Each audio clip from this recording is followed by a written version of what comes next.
நடைபெற இருக்கின்ற தேர்தல் ஒரு முக்கியமான தேர்தல்.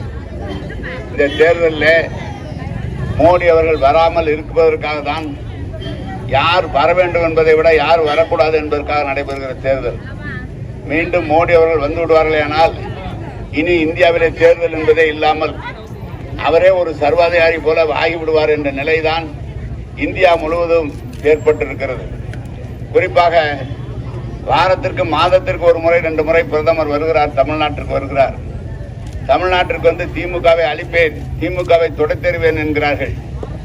நேற்று அருணாச்சல பிரதேசத்தில் சைனாக்காரர் வந்து பேரை மாற்றி வைக்கிறார். அதை மாற்றுவதற்காக கச்சத்தீவை கையில் எடுத்திருக்கிறார் இன்றைக்கு.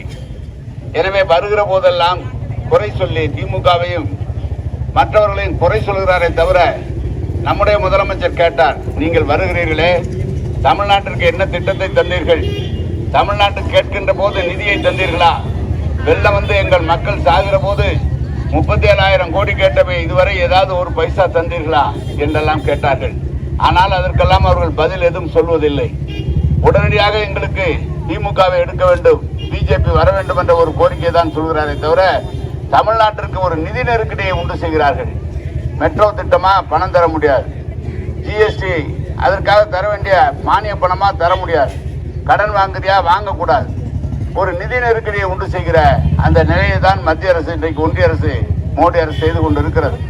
இதை தாண்டி தான் இந்திய அளவில் ஒரு கூட்டணியை நம்முடைய முதலமைச்சர் அவர்கள் உருவாக்கி, இந்த மோட்டர் சைக்கிள்லாம் போங்க, தள்ளி போங்க, வழி விடுங்கப்பா, மோட்டர் சைக்கிள்லாம் விடுங்கயா. இந்திய அளவிலே ஒரு கூட்டணியை உருவாக்கி அதுல இந்தியாவில் இருக்கிற அத்தனை எதிர்கட்சிகள் இணைந்திருக்கின்றன.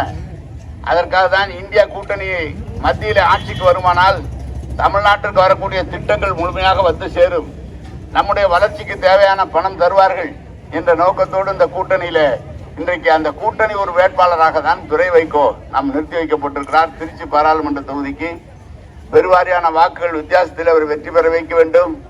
எனவே உங்களுடைய பெரு ஆதரவை தீப்பெட்டி சின்னத்திலே தந்து அவர் வெற்றி பெற வைக்குமாறு அன்போடு கேட்டுக்கொள்கிறேன். இங்கு நம்முடைய சட்டமன்ற உறுப்பினர் பழனியாண்டி அவர்கள் பேசுவார்கள். திராவிட முன்னேற்ற கழகம் 25 ஆண்டுகளுக்கு பிறகு இங்கு சட்டமன்ற உறுப்பினராகிய நீங்கள், உங்களுக்காக அந்த அம்மையார் முதலமைச்சருக்கு பிறகு அதிகப்படியான நிதியை ஸ்ரீரங்கத்துக்கு வாங்கி கொடுத்தவன் நான் மட்டும்தான். நீங்க பாத்தீங்கன்னாக்க இன்னைக்கு ஒரு 1000 கோடி வரைக்கும் இந்த ஸ்ரீரங்கம் தொகுதிக்கு நிதி வாங்கி கொடுத்துருக்கிறேன். காவேரி கூட்டு குடிநீராக இருக்கட்டும், காவேரிக்கு புது பாலமாக இருக்கட்டும், பழைய பாலத்தை சீரமைப்பதாக இருக்கட்டும், ஸ்ரீரங்கத்தில் பஸ் ஸ்டாண்டாக இருக்கட்டும், கண்ணுடையம்பட்டி, சமுத்திரம், பெரியப்பட்டி பாலங்கள், பல பாலங்களையும் புதுப்பித்திருக்கிறேன். தரைப்பாலங்களை மேப்பாலங்களாக புதுப்பித்திருக்கிறேன். திருவரங்கத்தில் இதுவரைக்கும் பேருந்து நிலையமே கிடையாது. இப்ப பாத்தீங்கன்னா பேருந்து நிலையம், ஒருங்கிணைந்த பேருந்து நிலையமும் நம்ம நகர்ப்புற வளர்ச்சித்துறை அமைச்சர் நம்ம அண்ணன் மாண்புமிகு நகர்ப்புற வளர்ச்சித்துறை அமைச்சர்கள் அது ஒரு 50 கோடிக்கு ஒதுக்கியிருக்காரு. அப்படி பார்த்தீங்கன்னா பல திட்டங்கள் ஜெயலலிதாவுக்கு பிறகு நமது திராவிட முன்னேற்ற கழக ஆட்சி சட்டமன்ற உறுப்பினர் என்ற முறையில் நானும் எனக்காக உதவி செய்யும் நகர்ப்புற வளர்ச்சித்துறை அமைச்சர்களும் அளவு கடந்த நிதிகளை திருவரங்கம் தொகுதிக்கு ஒதுக்கியிருக்கிறோம். ஆகையால் நீங்கள் இந்தியா கூட்டணியை வெற்றி பெற வேண்டும். நீங்களாம் இந்தியா கூட்டணி வெற்றி பெற்றால்தான் நம்மளுக்கு ஜனநாயகம் மலரும். ஜாதி மத பேதம் இல்லாமல் நம்மளாம் வாழ வேண்டுமையானால் இந்தியா கூட்டணி வெல்ல வேண்டும்.